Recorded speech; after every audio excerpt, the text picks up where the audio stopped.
it's Seraphina. Tonight, I want to share a story that I think you might relate to. It's about someone who always seemed to be chasing dreams that others said were too big or too impossible. And truthfully, I often see a bit of myself in these moments because sometimes I find myself following a path that others might not understand. This story is about hope, about chasing dreams even when the odds are stacked against you. Let's settle in, take a deep breath, and relax as I tell you about this remarkable journey. It all started with a wild idea, something that felt too ambitious, maybe even a little foolish. The kind of dream that makes people raise their eyebrows and say, "Are you sure about that?" But there's a certain magic in chasing dreams like that, isn't there? Dreams that seem just out of reach but feel too important to let go. I've felt that pull before. The feeling that even if no one else believes in what you're doing, you have to keep going because something deep inside you knows there's more to discover. This particular story began with a plan to take a road trip across the country in an old van that seemed like it was on its last leg. Everyone thought the van would break down before it even left the city. The engine made strange noises, the paint was chipped, and the tires looked like they'd seen better days. But when you've got a dream of hitting the open road, even a worn-out van can feel like the perfect vehicle for adventure. So off we went, fueled by nothing but excitement and a stubborn belief that everything would work out. And for the first few days, it did. We cruised down highways, windows rolled down, music blasting, and a sense of freedom filling the air. It felt like anything was possible. Of course, it didn't take long for reality to catch up. Somewhere in the middle of nowhere, the van started making an even stranger noise, like a rattle that wouldn't quit. We pulled over at a dusty roadside stop, and I could feel that familiar sinking feeling in my stomach, the one that comes when you realize you might be in over your head. But instead of panicking, we sat there for a moment, taking in the quietness of the surroundings. Sometimes, when you're chasing a dream, you need to pause, to take in where you are, and let yourself breathe. After a while, we called for help, waited for hours, and eventually got the van towed to a tiny repair shop. It was one of those places you only find when you're lost, a little piece of serendipity tucked away in an otherwise uneventful town. The mechanic took one look at the van and shook his head, but we stayed hopeful. And sure enough, after a few hours and a bit of tinkering, the van roared back to life. It wasn't perfect, but it was enough to get us back on the road. And just like that, we were off again. The misadventure becoming part of the story, something we laughed about as the miles stretched out before us. Then there was the time we decided to chase the northern lights. The idea came on a whim, like so many of the best ideas do. We'd heard that the aurora borealis would be visible if we drove far enough north into the crisp winter air. It was the kind of adventure that felt both magical and impractical. We weren't prepared for the cold, we didn't have the right gear, and we weren't even sure where to go.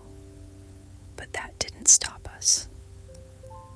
I remember the excitement building as we drove through the night, the sky clear and dark, like a canvas waiting to be painted with lights.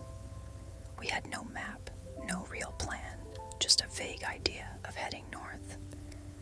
It was the kind of spontaneity that felt reckless, but also deeply alive. As we neared the edge of a remote town, the cold began to bite, and the darkness darkness seemed to press in on all sides. We parked the van on the side of the road and stepped out, staring up at the sky, hoping for a glimpse of something extraordinary. We waited and waited. Hours passed, our breath forming clouds in the air, but the sky stayed dark. No lights, no shimmering colors, nothing but the deep black of the night. For a moment, disappointment settled in. We had chased something elusive, and it seemed like we had missed it. But then, as we stood there in the cold, I realized something. Sometimes the adventure isn't about the end goal. It's about the journey itself, about the moments of stillness, the quiet conversations, the laughter shared along the way. We didn't see the northern lights that night, but we found something else, a sense of wonder in the unknown, in the attempt. And there was the time we decided to build something that seemed, well, impossible. It was a house, or at least that's what we imagined. A small, off-the-grid cabin in the woods, built by hand with nothing but a few tools and a dream. The land was wild, the kind of place where you could lose yourself in the trees and forget about the world outside. We spent weeks planning it out, sketching ideas on napkins and collecting scraps of wood. When we finally started building, it became clear that we had underestimated the difficulty of the task. The ground was uneven, the materials weren't right, and the weather was unpredictable. But there was something magical about the process, about the idea of creating something out of nothing.